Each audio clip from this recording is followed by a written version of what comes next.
we're learning as we go. I like it messy. Yes, it doesn't need to be perfect. So I'm so excited to be back with the 15th episode. And, this was just an idea I had 4 days before the first episode. And, the way I used to be in my past, I would procrastinate on it. So this is good that we're talking about messy, because an older version of me, Curtis, I'd be like, it's got to look good. I got to have all my hair and my makeup done. And like, I would put like a million things in my background to make it look amazing. And I'm like, no, we get to bring these conversations into the light, and people get to join in on different perspectives about what's going on right now. Curtis and I, we know each other from the leadership program that I'm involved with in San Diego. And, the reason that I brought this series to life is, there's this thing that we could either lean into the fear or we can lean into the possibilities. So the reason I called the show Power, Possibilities, Peace of Mind is that's how we lean into these conversations and these interviews. Sure, we can talk all day about the news or like the numbers and just really get so consumed with all the worry and the panic. Or with that same energy, we can talk about what's possible and share some really cool things that work for us, and really cool things that may not work for us as well, like if we're going to get messy. So my name is Tiffany Hauser. I am a leadership coach and a corporate coach working with the workplace and people experience. I support leaders and companies with productivity, leadership, emotional intelligence, diversity and inclusion, and a whole other range of things that go into that. And today, my guest is Curtis Jackson. And I just want to let people know it's not 50 Cent. Like, sorry to disappoint you. Yeah.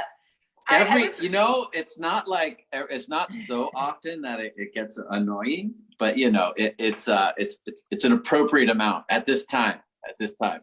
Yeah, because as I was looking at your website, I just saw like things for 50 Cent pop up on this, and I was like, why is that popping up? And I was like, oh, that's his real name. So Curtis and I have known each other less than a year. And, as we met each other in our leadership program, we grew and glued. We grew very close, very quickly, as a result of being completely authentic, being open and willing to really stretch ourselves and go to new places and actually just really go back to who we are, our authentic selves. And in the process of that, we tend to see a lot of women go through these kind of programs, yet this program that we went through and are still a part of in so many different ways, we're coaching it now. It's so beautiful to see men in their glory, being vulnerable, being open, being flexible. And I just really got to see so much of possibility and humanity, not just in the male representation, to see you go through all the different layers of what you've gone through and are still going through, Curtis. So tell everyone who's watching live and anyone who's watching later who you are and who you be, Curtis Jackson. Thank you. Well, I am a coach for the leadership program, Hardcore Leadership, like you mentioned. I'm also a coach for Hardcore Business, and I'm a coach on the sales team.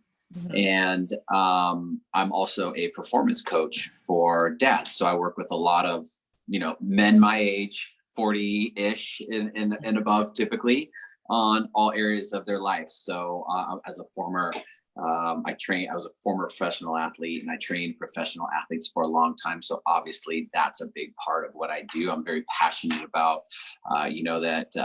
just because we're getting older doesn't mean we slow down, and keeping the stories to a minimum around why we can't work out and perform at the same level. So I'm very passionate about. I know I'm not going to defeat the aging process, but I sure as hell am passionate about slowing it down and being vital for a very long time. So being able to play with my kids for as long as possible and go on adventures with them, and have the energy to continually be learning new things, windsurfing, wakeboarding, whatever that is. I'm really passionate about adventure and it sure does help to be, to be in shape if you want to be adventurous. So, that's in a nutshell what I'm doing. I'm also a very passionate hunter. I love supplying the lion's share of our meat by getting it myself. So I also teach people how to hunt. So I have something called the Wild Meat Academy, where I take beginning hunters, people that have never hunted, no idea how to hunt, don't even know if they're interested. And I teach them how to shoot a gun, how to basically harvest, butcher, skin, and take an animal essentially from the forest to the table, and all the way in between, so they can really feel what it's like to go out, get your own food, and see it through the whole process, not just get it, drop it off at a butcher, but like get it and actually do everything. And that's what Wow. those are just some of the things I'm up to. Yeah, talk about resourceful.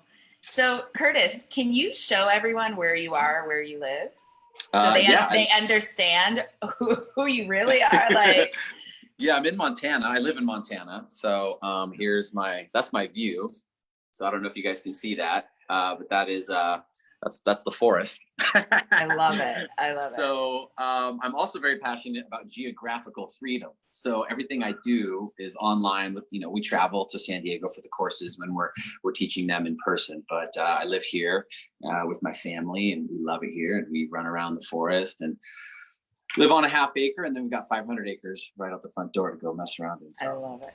Yeah, I love it. Thank you for sharing all that. What a very dynamic and diverse, like you're all over, and I love it. Yeah. So, one of the pieces that really stood out for me that, we haven't talked about yet on the show, which is, you just said, I will not be able to defeat the aging process, yet I'm going to approach it with, I'm not either going to be defeated by it. So I kind of like that, like dichotomy. So let's talk a little bit about, what's working for you when it comes to, being graceful with the aging process and being in like your leadership around your self-care, your fitness, and everything that goes into that cup, especially in this time. Yeah. Well, a big part is I'm very protective of my sleep. So I think that's one area where people just blow it all the time. They'll be on, $1,000 worth of supplements. They'll have all this stuff going, and they're just still trying to get away with 4 or 5 hours of sleep. Like, it is by far the number one tool we have to slow the aging process. That's when we repair our bodies. So break down our bodies when we're awake, and we repair our bodies when we sleep. Like, it's that simple. Oh, I like that, Curtis. We break simple. Down our bodies when we're awake, and we repair them when we're asleep. That's powerful. Yeah. I love it. So, the more that scale goes into, the more hours of being awake. So not only that, I'm protective of how deep of sleep I get into. So I use certain tactics to make sure I get into a deeper state of sleep. So for example, eating a big meal right before bed, you actually don't get into your third and fourth stages of REM sleep, which is your most restorative. Alcohol, marijuana, all those things are close to bedtime don't let you get there. So, those are just some techniques. Black out my room. I do a lot of things to make sure I get into real deep states of sleep. So sleep's number one. Can I tell you something? Sure. One of my little taglines is, I'm a professional sleeper. I know. I sleep my face off. Like, I definitely sleep my face off, and I'm not ashamed of it. Like, I'm unapologetic about how much I sleep. And I know you get, I've had to call you. I had to call you forward a few times on being sleepy when we're not supposed to be being sleepy. We're supposed to be like. I love sleep. I call, it's our fountain of youth, just like you said. Yeah. And can we go back to the piece that you unpacked? What you said, not eating a big meal before bed. So for people who are challenged with that right now, what's kind of the time frame that is ideal? Now, it's, if we're hungry, but what is that ideal timeline? I'd say probably like 3 hours. 3 hours before bed is ideal. So if you normally go to bed at 9, have your last bite of food at 6 o'clock. Okay. So I go to sleep pretty early because I get up at 4. So I typically like to be asleep by 8. So ideally my last meal will be at 5, and I'll do a fairly big meal at 5. And then I don't eat until probably like 2. So I eat a lot of food in between 2 and 4. So it's kind of like an intermittent fasting where I'll have coffee and broth and water and like amino acids and protein shakes. And then I'll actually eat from 2 to 5 and shut it down. It doesn't always work out that way. There's pizza and beer nights, that don't fit into that mold, obviously, but that's my ideal routine when I'm in it. That's what it looks like. Okay, so how many people listening live, how many people's minds are blown that Curtis goes to bed at 8 o'clock, right? And Curtis, you get to let them know you have 3 children under 10 years old as well. So that's impressive. Yeah, it's a good times right now. I'm so thankful. Honestly, I was telling you before we got on, like my life has almost been perfectly designed for a quarantine. Like I live on a half acre. I have 500 acres out my front door. I've homeschooled my kids before. I even cut my own hair, right? Like I know how to cook my own food. I know how to work out. It's like I work from home anyways. So I'm very fortunate. But yeah, there's 3 kids running around right now. They're upstairs. You might hear thuds as my kids are jumping off couches and stuff right now. But yeah, doing it all with 3 kids. Wouldn't have it any other way. Yeah. And it's impressive that, I just know this about Curtis. He always says the Jackson household is in bed no later than 8 o'clock. And I was like, really? There's no deviation? He's like, nope. The Jackson household, not Curtis Jackson, the Jackson household, all 5 or 6, including the dog. Yeah. In bed by 8 o'clock. Absolutely. I love it. And a little bit of a caveat to that, since the Corona thing. So since the kids are home all the time, like the 2 boys, we'll let them stay up a little bit later because then they sleep longer in the morning and we can have more time to get stuff done before they get up. So we've kind of manipulated that strategy a little bit, but for all intents and purposes, making it work. So, okay, so let's go back. So sleep is your number one, self-care tool. Go ahead. Protein. Talk I about do a ton of protein. Yeah. What's the value and benefit of protein? I mean, it's essentially, the same value that it has for someone that lifts weights has the same value that it has for anybody, right? It's repair. It repairs your body, and so strengthens your immune system and really help, a lot of collagen and protein if you're eating meat and you're eating bone broth and stuff like that. So you're talking about, good looking skin, hair, strong nails, strong bones, strong tendons, strong ligaments. When you do see people that are low on protein, they tend to be brittler, and that can get a lot of people might not love that saying, right? That comment, but that's my experience of working with athletes of over 15 years, that the ones that eat plenty of protein they're hardy. Their constitution is strong. They don't get sick as often. You can push them harder. You can run them harder. They can recover much faster. So someone like me, like I'm training for a half marathon, like I was telling you about, I notice the difference if I were to be doing low protein versus high protein. Now people are different. I do really well on lots of protein. In fact, I could only eat like red meat and I would actually feel really good. I add other things in, but so, and what you mean by that is if someone is not into red meat or into animal protein at all, correct? Yeah, so certain people, and there's, certain people just can do better with less protein. I don't function well off of a low protein diet. I do believe that there's something to the blood type theory where, like, I'm a type O. I do better with lots of like dense red meat and like very dense proteins, whereas a type A blood type actually can seem to do better with less animal protein. So I think there is some science to back that up, although not a ton. Personal experience, it seems to work out pretty well. So if somebody's out there with an A blood type, they might do better off lighter proteins like white fishes, chicken breast, where someone like an O will feel really good typically on really dense like red meat, ahi tuna, salmon, fatty, rich proteins. Amazing. Is there a website or a resource where people can find this information on protein and blood type? Yeah, so blood type, just Google Peter Diadamo. He's the doctor that's pretty much gone into that field the most and really has brought it to the masses. As far as like people straight up living on red meat, I mean, there's a Facebook group called Zeroing In on Health, zeroing as in zero carbs. They pretty much their mantra is eat meat when hungry, drink water when thirsty. Like that is the diet. Yeah. Meat, salt, and water, and a lot of them are doing really good. You know, a lot of them are doing really good. They're real healthy. You know, you eliminate a lot of plants have defense mechanisms, and those defense mechanisms come in the form of proteins that, you know, tear up the inside of your gut. They also come in the form of oxalates, salicylates, and just things that are general. They're just toxins. You know, they can't run. They can't run away from predators. So a lot of plants have inherent toxins to make predators sick if you eat them. Well, a lot of them also make humans sick too. So when you start removing these plant proteins, a lot of things clear up. A lot of, especially skin issues, joint pain, brain fog, a lot of stuff, anxiety, depression. People start sleeping better.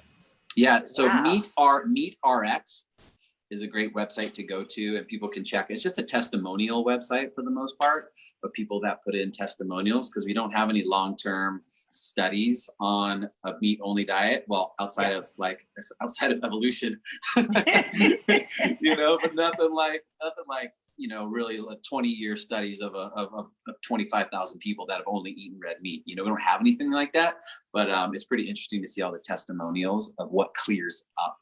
So I don't necessarily see it as a way of life. I see it as a really powerful way to eliminate a lot of foods that aren't working and slowly reintroduce them. Actually, my wife's doing that right now. She's been doing it strict for 7 days.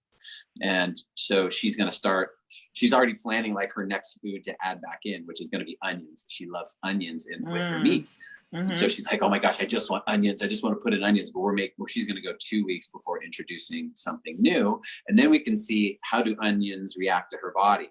So then you can like strip it all down, just go to meat, salt, water, and then start adding one food back in at a time. If your skin condition comes back, or your joints start hurting when you add back in blueberries, or when you add back in spinach or almonds, then you know you can pinpoint the foods that trigger your body. So it's a really powerful elimination tool.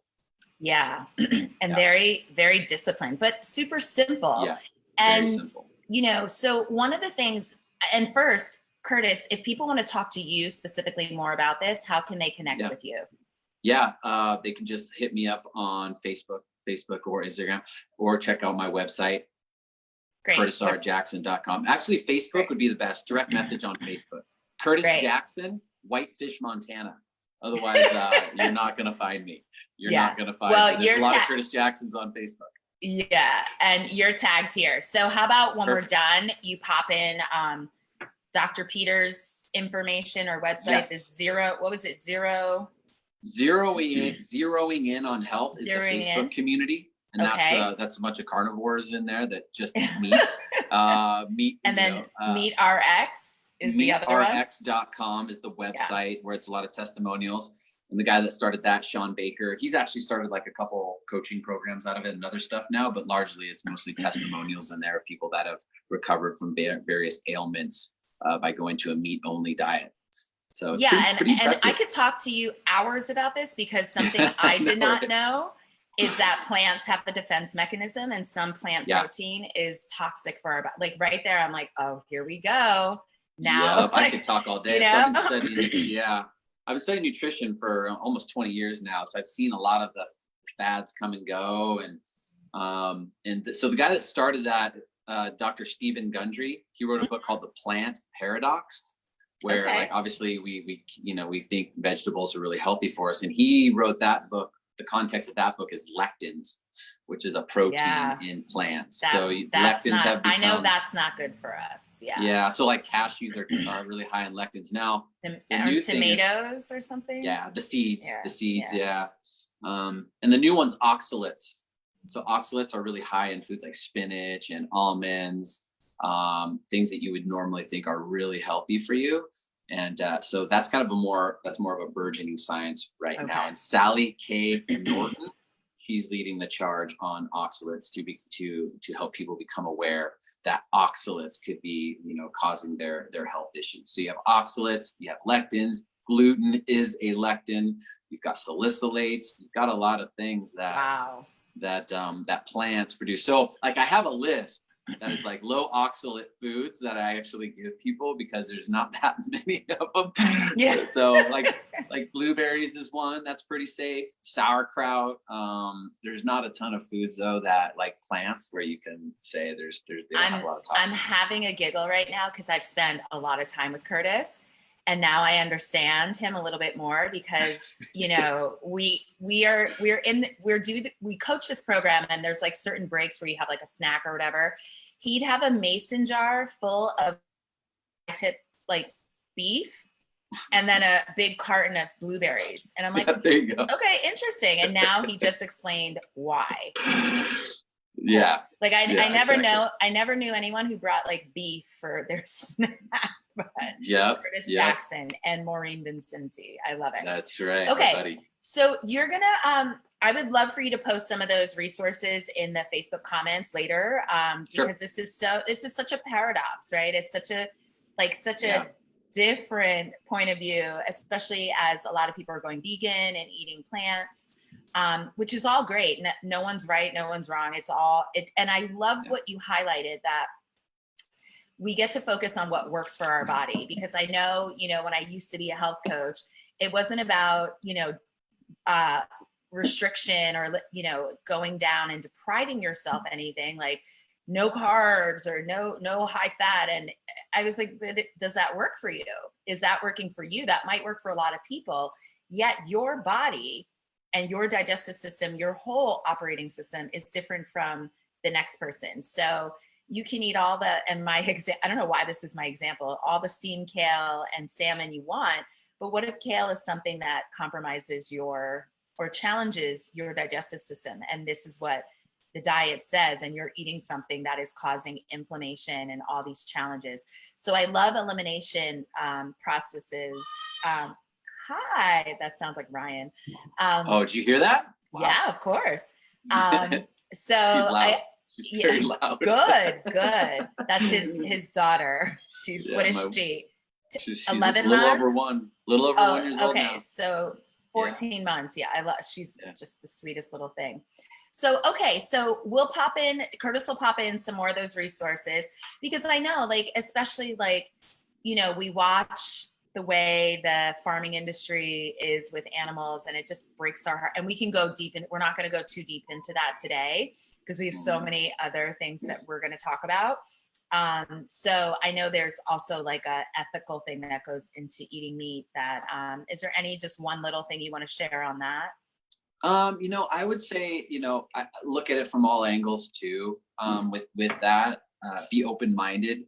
If I had a bone to pick with the vegan community as a whole, if I were to stereotype them all, is that they're a little bit cherry picking on information that works for them.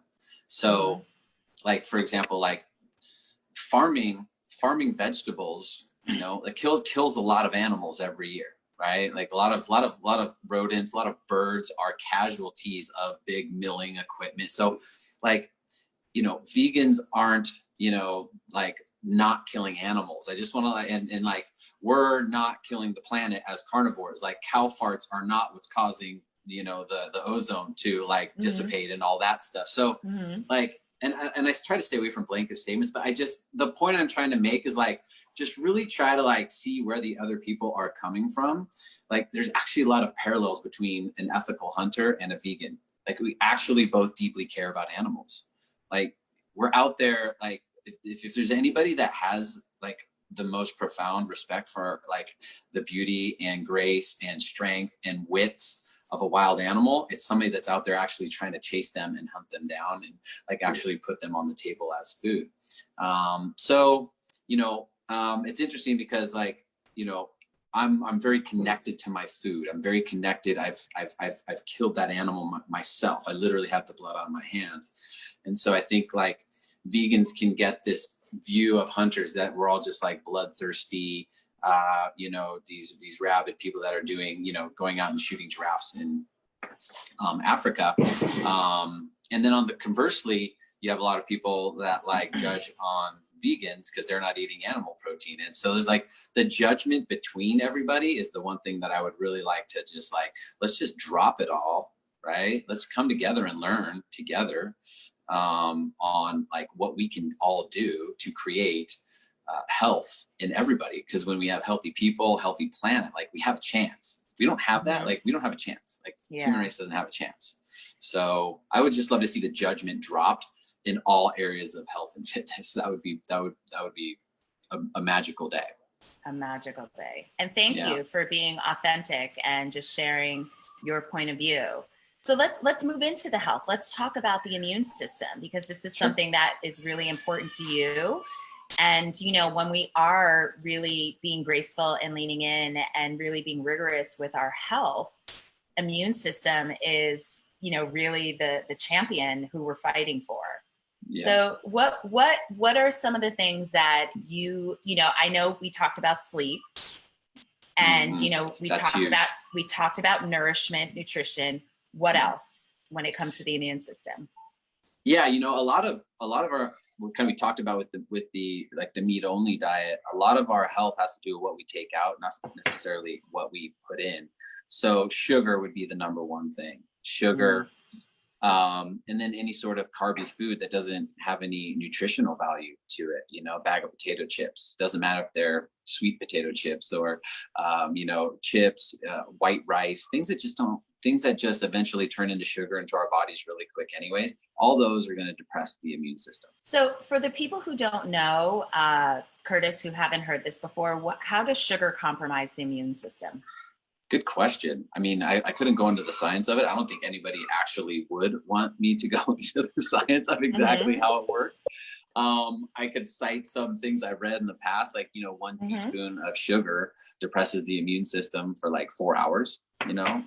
So who knows? I've read so many things, I can't cite it, but you know, that's a pretty well-known fact in, in health and fitness, how sugar damages the immune system, depresses the immune system, just like lack of sleep depresses the immune system.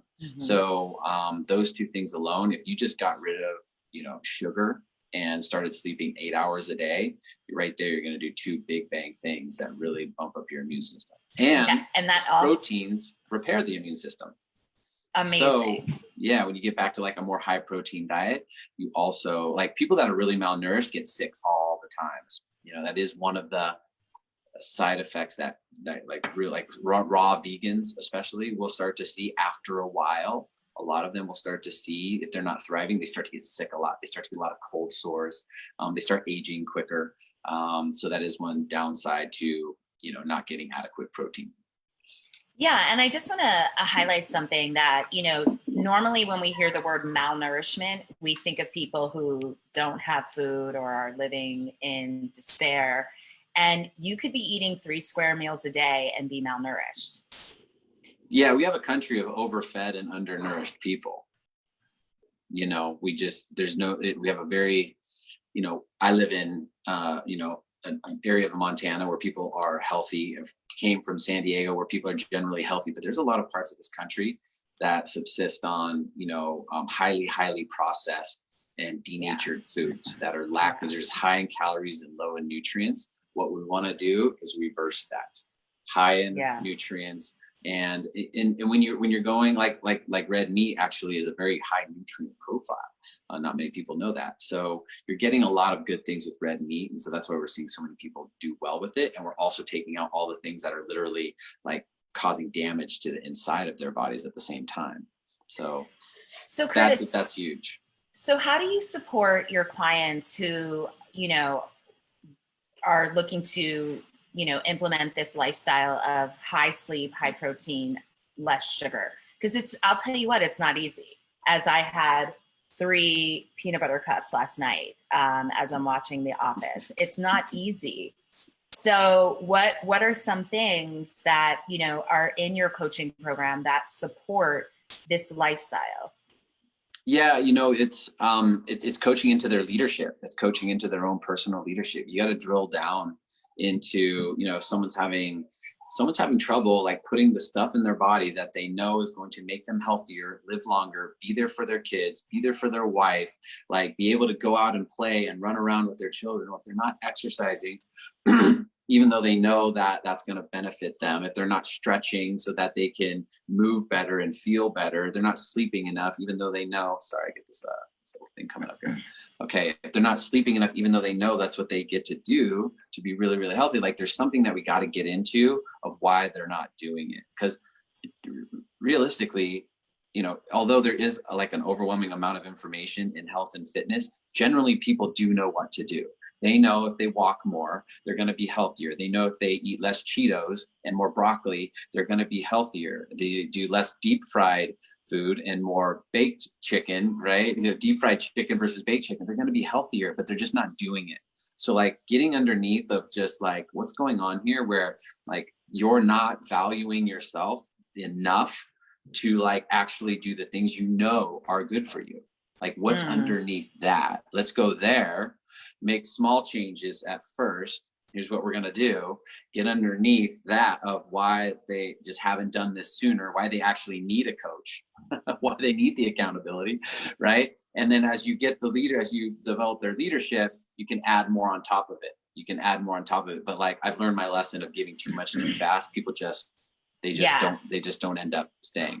So what I'm hearing you say is it's the mindset piece. So it's not the strategy, like what should I be eating? How often should I be working out? And I know a lot of people want that right away, right out the gate. They want like the answers. And I love how you just called forward that they already know the answer. Walk more, you know, up level the diet or up level the nourishment that makes sense for you. So everybody knows. And all that stuff is free.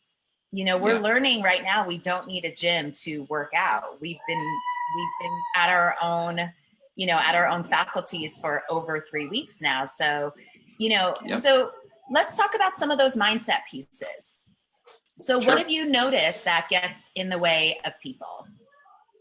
What stories do they make up around some of these things? You know, I mean, it's just, it's really interesting. I think that what it really boils down to is like a self-worth thing. You know, a lot of times they just don't really feel like they are worth it in some way, shape, or form. In some way, shape, or form, it always kind of comes back to that. And it's like, okay, and then just kind of dig in a little bit. And then we create new stories around it. So the old story is, you know, I don't value my body enough. I'm not worth it to buy organic food.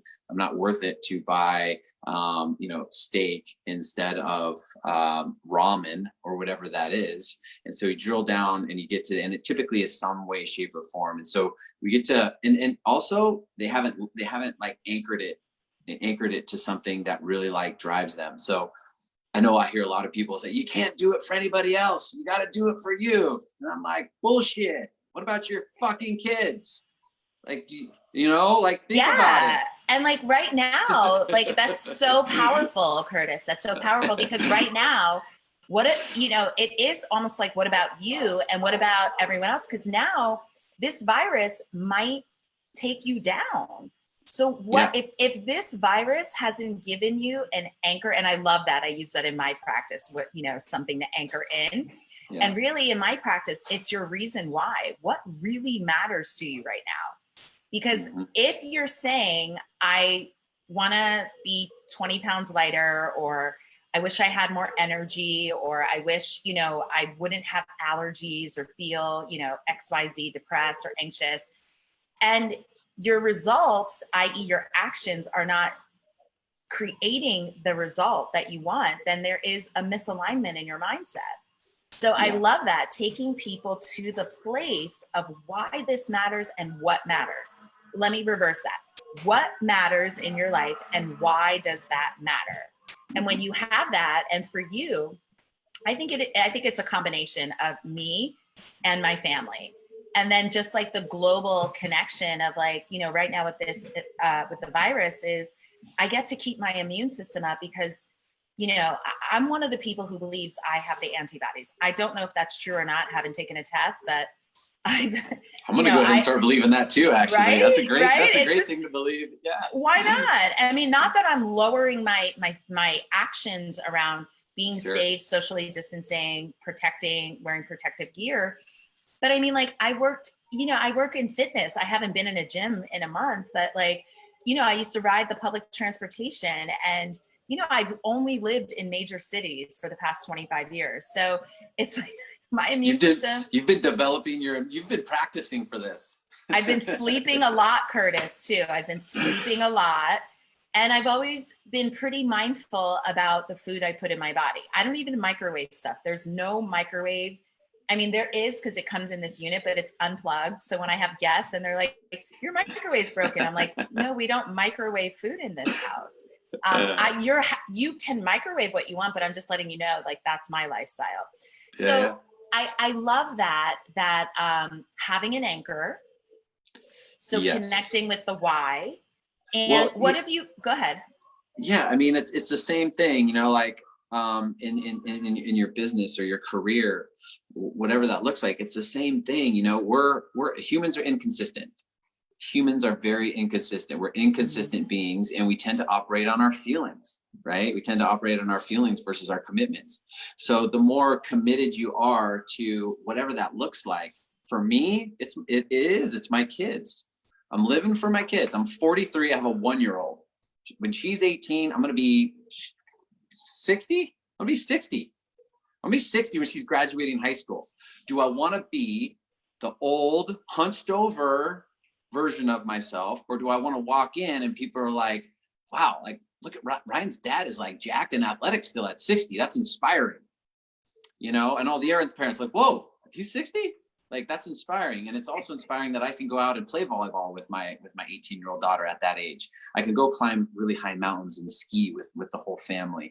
Like, I just don't see, like, it's tough for me to get on that wavelength of like letting it go. Like the letting it go, oh, it's all downhill over 40. It's all downhill over whatever age. I'm just like, bullshit.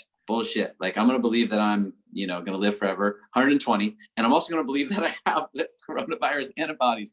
I'm going to put that story in my brain right now. Put it in. Lock and load. I don't even remember what your original question was. I just kind of got on a little rail there. But no, I love it because it's about the anchor. So you answered the question about your anchor is your family. And, the anchor is also, you said it before, you want to age gracefully. You're not going to defeat the aging process, yet it's not going to defeat you either. I love that. And I see myself there, right? I see myself there a lot. Like this, the scenario I just said, like, I think about that. I think of myself at her wedding. What do I look like? I think about, skiing when I'm 80 with my kids. I think about that. So I live in possibility. So I'm like constantly creating that scenario in my head.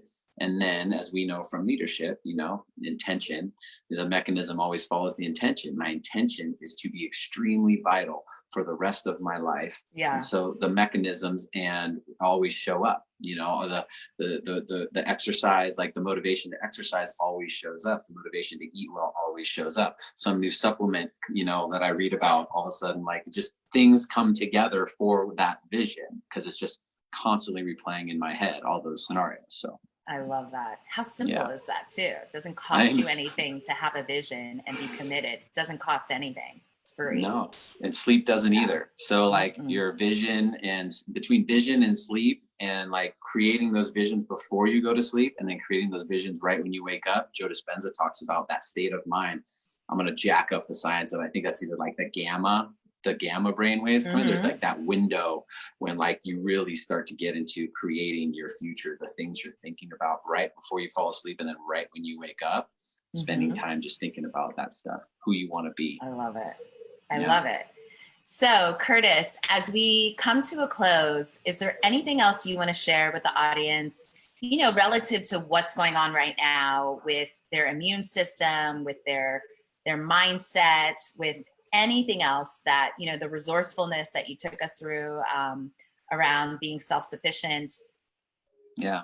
I think that the main thing that jumps out is for everyone to look at what an incredible opportunity this is, and not to slight not to slight what's going on at all, but there's a silver lining in everything, and like to go find that silver lining. What is that for you? Our sales manager, or one of the guys that comes in and trains our sales team for Hardcore the other day, he said, this is not an identity crisis. A lot of people losing their jobs, and it's not an identity crisis. It's an identity opportunity. This is an opportunity for a lot of people to actually drill down to who they are, do the thing that they never created, totally reinvent themselves into somebody new and just create something magical out of all this. There's people that they're going to put their lives on pause right now. And then there's people that are going to put their life on purpose right now. And the people that continue to put their life on purpose when this all settles out, they're just going to be totally blown away by what they've created. So get on purpose, look at the opportunity that's been created for us. Certainly, let's be loving and compassionate to those affected, and understand what's going on in our world. At the same time, we get to see this as an opportunity for us, our family. Personally, the big thing, the big opportunity for me is how many more people are going to be taking their health more seriously. You never know when this can happen again. You want your immune system to be kicking ass if this happens again. Who knows? You or me could have been exposed to coronavirus, but our immune systems handled it. A lot of people out there have been exposed and their immune systems handled it. And then obviously what we're seeing with the numbers is the people with compromised immune systems, elderly and such, they're more at risk. So that would be my little parting thoughts. Yeah, and so simple and very powerful. So, in closing, also, I want to remind everyone who's watching that Curtis will pop in some of those links because it's powerful to have resources that are connected to science and fact, and to have resources that are, I think you said Meet RX, it's just testimonials. Like, this is what's working for other people. But the greatest power that we have is our own self. And, anytime we're moving through health or business or whatever, you are your own lab, you're your own experiment. So I know we go out into the world to find information, data, like validity. But, I always say, like, test it out on yourself, try things, see what works for you. And really, that's where that grace is as well.